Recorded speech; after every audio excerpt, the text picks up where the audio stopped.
দুনিয়ার সবকিছু জয় করে ফেলতেছি, অথচ কোরআন, যেই কোরআন তেলাওয়াত করলে সিনাটা পবিত্র হয়, যেই কোরআন তেলাওয়াত করলে সিনাটা পাক হয়, সাফ হয়, যেই কোরআন তেলাওয়াত করলে কলবটা পরিষ্কার হয়, যেই কোরআন তেলাওয়াত করলে পুরো বডিটা সুস্থ হয়, যেই কোরআন তেলাওয়াত করলে আমি আপনি আল্লাহর মনোনীত বান্দা হতে পারি, যেই কোরআন তেলাওয়াত করলে আমার আল্লাহ ওই সিনার মধ্যে জায়গা করে নেয়, যেই কোরআন তেলাওয়াত করলে আল্লাহর ভালোবাসা মুহাব্বত সিনার মধ্যে বসে যায়, যেই কোরআন তেলাওয়াত করলে আল্লাহর মুহাব্বত তৈরি হয়, যেই কোরআন তেলাওয়াত করলে রাসূলের মুহাব্বত তৈরি হয়, যেই কোরআন তেলাওয়াত করলে আপনার অঙ্গ প্রত্যঙ্গ পরিষ্কার পবিত্র হয়, যেই কোরআন তেলাওয়াত করলে বান্দা আল্লাহর নৈকট্য লাভ করতে পারে, যেই কোরআন তেলাওয়াত করলে বান্দা আল্লাহর মাগরিবাত সান্নিধ্য লাভ করতে পারে, যেই কোরআন তেলাওয়াত করলে বান্দা আল্লাহর তৈরি জান্নাত লাভ করতে পারে।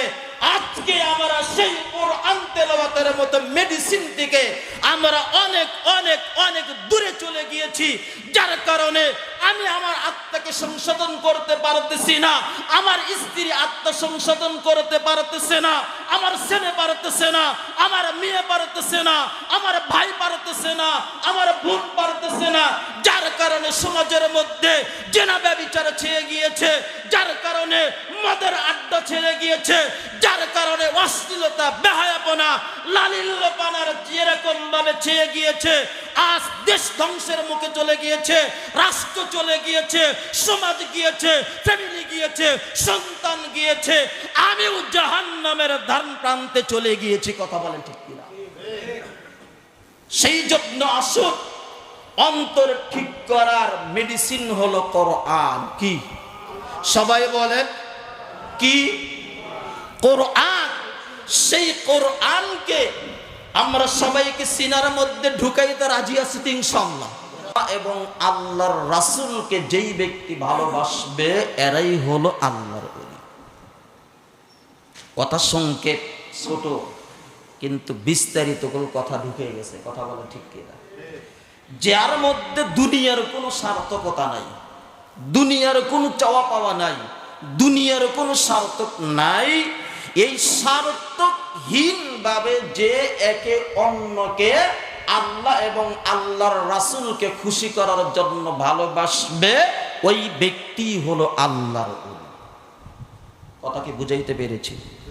এখন আসুন, এই যে স্লোগানটা দেওয়া হয় যে যারা আল্লাহর ওলি তাদের কোনো ভয় নাই, ভীতি নাই, বিশেষ করে যারা বর্তমান এই প্রচলনটা, প্রবাদটা যারা নামদারি পিসা, এদের এই সমাজের মধ্যে এই কথাটা বেশি আছে। কথা বলে ঠিক?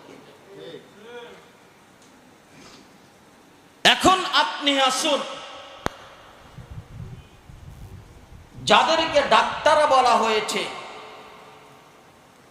আমি ওই যে পূর্বে যেই কথাটা পয়েন্টটা টেনেছিলাম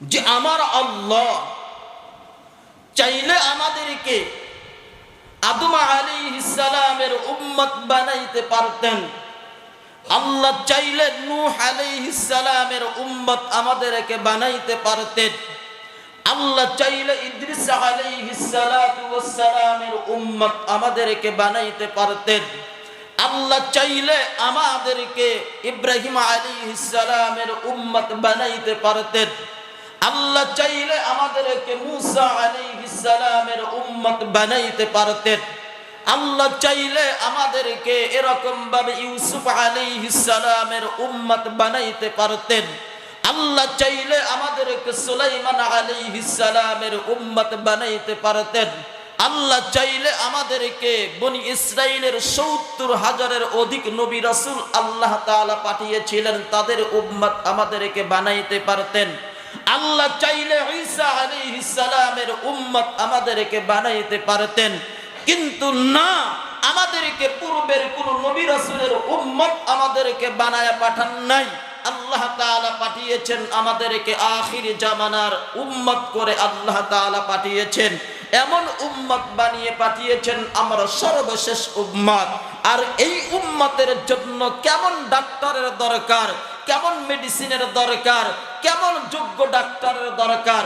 সেই জন্য আমার আল্লাহ এই যোগ্য ডাক্তার হিসেবে আমার আল্লাহ আমাদের জন্য আখির জামানার নবী মুহাম্মদুর রাসূলুল্লাহ সাল্লাল্লাহু আলাইহি ওয়াসাল্লামকে আমার আল্লাহ আমাদের জন্য ডাক্তার হিসেবে দুনিয়াতে পাঠিয়ে দিয়েছে।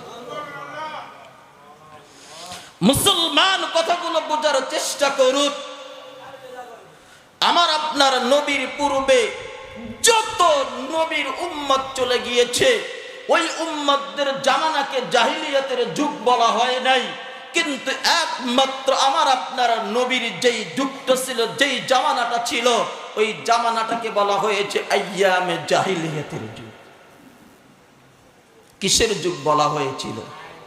সবাই বলে কি যুগ বলা হয়? জাহিলিয়াতের যুগ বলা হয়। কেন বলা হয়? জাহিলিয়াতের এমন বড় বড় তার সীমা অতিক্রম করে ফেলছিল, যেই উম্মতগুলো পূর্বের সমস্ত নবী রাসূলদের উম্মতদের রেকর্ডকে একেবারে ভঙ্গ করে ফেলছেন, ভেঙ্গে করে ফেলেছিলেন। অতিক্রম করে গিয়ে তারা এরকম ভাবে জেনা, ব্যভিচার, পাপাচার, সুদ, ঘুষ, মদ, জুয়ার মধ্যে একেবারে লিপ্ত হয়ে গিয়েছিল। একেবারে সব ধরনের গুনার সীমা অতিক্রম করে ফেলছিলেন। মদের একেবারে সায়লাভ। যখন এই মদের বিধান একে একে 3 বার নিষেধ হয়ে যায়, ধারাবাহিকভাবে একেবারে তো ফুল মেডিসিন দেওয়া যায় না, অ্যান্টিবায়োটিক তো প্রথমেই দেওয়া যায় না, ধাপ আছে। একবার ধীরে ধীরে ধীরে ধীরে মদের বিধান যখন একেবারে পরিপূর্ণভাবে হারাম হয়ে গেল, হাদিসের পরিষ্কার বক্তব্য, মদিনার অলি গলি রাস্তাঘাট একেবারে পানির জোয়ার আসলে যেই রকম ভাবে স্রোত গড়তে থাকে, মদের এরকম হিরিক করেছিল। মদ সবাই ঢেলে দিয়েছে, ফেলে দিয়েছে, এরকম মদ যাইতে যাইতে নালা হয়ে গিয়েছে। সেই জন্য মুসলমান, এই জামানার মধ্যে আমার আল্লাহ নবীকে পাঠিয়েছিলেন। জেনা ব্যভিচারে সায়লাভ, মদে সায়লাভ, জুয়াতে সায়লাভ, পাপাচারে সায়লাভ, সর্বদিক দিয়ে যখন সায়লাভ, এই উম্মতকে কিভাবে সংশোধন করা যাবে, এই উম্মতকে কিভাবে কন্ট্রোলে আনা যাবে, এই উম্মতকে কিভাবে নিয়ন্ত্রণ করা যাবে, এই উম্মতকে কিভাবে আল্লাহমুখী করা যাবে, আমার আল্লাহ ওই সময়ের মধ্যে আমার আল্লাহ রাব্বুল আলামিন নবীকে নবুয়তি দিয়ে আমার আল্লাহ দুনিয়ার জমিনে পাঠাইয়া দিলেন। মুসলমান, আল্লাহ নবী এসে চিকিৎসা শুরু করে দিলেন। কি শুরু করে দিলেন? সবাই বলে চিকিৎসা। এখন চিকিৎসার জন্য তো মেডিসিন লাগবে, ঔষধ লাগবে। আমার আল্লাহ রাব্বুল আলামিন নবীকে জানায় দিলেন, বন্ধু, আমি আল্লাহ আপনাকে তো ডাক্তার বানিয়ে পাঠিয়েছি, আমি আল্লাহ এর সাথে সাথে ঔষধ মেডিসিন দিয়ে দিলাম। এই মেডিসিন হলো এটাই, কোরআনের আয়াত 21 নম্বর পারা প্রথম আয়াত আমার আল্লাহ জানায়া দিলেন, উতলু মা উহিয়া ইলাইকা মিনাল কিতাবি ওয়া আকিমিস সালাহ। বন্ধু, আমি আল্লাহ আপনার উপরে যেই ওহীর প্রত্যাদেশ দান করলাম, নাজিল করলাম, এই কোরআন তেলাওয়াত আপনি শুরু করে দেন। এই কোরআন তেলাওয়াতের মেডিসিন এদেরকে ঢুকায়া দেন, এদের সিনার মধ্যে কোরআন তেলাওয়াতের মেডিসিন ঢুকায়া দেন। আমি আল্লাহ আসমান থেকে যেই প্রত্যাদেশ দিয়েছি, যেই ওহীর যে প্রত্যাদেশ আপনার উপরে নাজিল করেছি, এই কোরআন এদের সিনার মধ্যে ঢুকায়া দেন। এই জাহিলিয়াতের যুগের মানুষদের সিনার মধ্যে ঢুকায়া দেন, তাদের কলবের মধ্যে কোরআন ঢুকায়া দেন। দেখবেন তাদের এই কলবের মধ্যে যখন কোরআন চলে যাবে, এই কোরআন যখন সিনার মধ্যে জায়গা করে ফেলবে, কোরআন যখন সিনার মধ্যে বসে যাবে, কোরআন যখন অন্তরের মধ্যে বসে যাবে, তখন তাদের মধ্যে থেকে যেই জেনার অভ্যাস এটা বের হয়ে যাবে। কোরআন ঢুকায়া দেন, তাদের অন্তরের মধ্যে সুদের অভ্যাস এটা বের হয়ে যাবে। কোরআন ঢুকায়া দেন, তাদের সিনার মধ্যে বেপরদার অভ্যাস এটা দূর হয়ে যাবে। কোরআন ঢুকায়া দেন, তাদের সিনার মধ্যে থেকে নামাজ নষ্ট করার অভ্যাস দূর হয়ে যাবে। কোরআন ঢুকায়া দেন, সিনার মধ্যে মিথ্যা বলার অভ্যাস দূর হয়ে যাবে, কোরআন ঢুকাইয়া দেন সুদের অভ্যাস দূর হয়ে যাবে, কোরআন ঢুকাইয়া দেন ঘুষের অভ্যাস দূর হয়ে যাবে, কোরআন ঢুকাইয়া দেন মদের অভ্যাস দূর হয়ে যাবে, কোরআন ঢুকাইয়া দেন এরকম ভাবে নেশার অভ্যাস দূর হয়ে যাবে, কোরআন ঢুকাইয়া দেন সব ধরনের অশ্লীলতা, বেহায়াপনা, লালিল্যপানার গুণাগুলো তাদের সিনা থেকে বের হয়ে যায়। সুবহানাল্লাহ। মেডিসিন কি? সবাই বলেন কি মেডিসিন? কোরআন। আল্লাহ তাআলা বললেন কোরআনকে ঢুকাইয়া দেন সিনার মধ্যে, কোরআনকে ঢুকান আপনি। কোরআন যখন ঢুকবে অটোমেটিক সব কিছু বের হয়ে যাবে, তখন তাদের এই পুরো বডিটাই কোরআনের রঙে আমি আল্লাহ রঙিন বানাইয়া দেব। কিসের রঙে রঙিন বানাইয়া দিবে? সবাই বলেন না কেন কিসের রঙে? কোরআনের রঙে রঙিন বানায়া দিবে। সেই জন্য মুসলমান যে ওমর কাফের অবস্থায় তার সামনেও যেরকম ভাবে কেউ সামনে এসে দাঁড়াইতে পারতো না, এই ওমরের সিনার মধ্যে যখন কোরআন ঢুকে গেছে, কোরআন ঢুকে গেছে, যেই ওমর নবীকে হত্যা করার জন্য বের হয়েছে, তলোয়ার নিয়ে বের হয়েছে যে আমি এরকম ভাবে নবীকে হত্যা করবে, নাউজুবিল্লাহ, নবীর কল্লাকে পৃথক করে ফেলবে দেহ থেকে, নাউজুবিল্লাহ, বের করার জন্য একেবারে সব ধরনের প্রস্তুতি প্রিপারেশন নিয়ে বের হয়ে গিয়েছে। রাস্তার মধ্যে যখন বের হয়েছে, মানুষে বলতেছে ওমর কোথায় যাচ্ছ, কোথায় যাচ্ছ? বলে আমি তো যাচ্ছি আব্দুল্লাহর পোলা মুহাম্মদ, তাকে হত্যা করার জন্য আমি ওমর বের হয়ে গিয়েছি। আমি তো আব্দুল্লাহর পোলা মুহাম্মদ সাল্লাল্লাহু আলাইহি ওয়াসাল্লামকে হত্যা করার জন্য বের হয়েছি। তুমি আব্দুল্লাহর পোলা মুহাম্মদ সাল্লাল্লাহু আলাইহি ওয়াসাল্লামকে তুমি হত্যা করার জন্য বের হয়েছো। আগে তাকে হত্যা করার পরিবর্তে আগে তুমি তোমার ঘরটাকে সামলাও।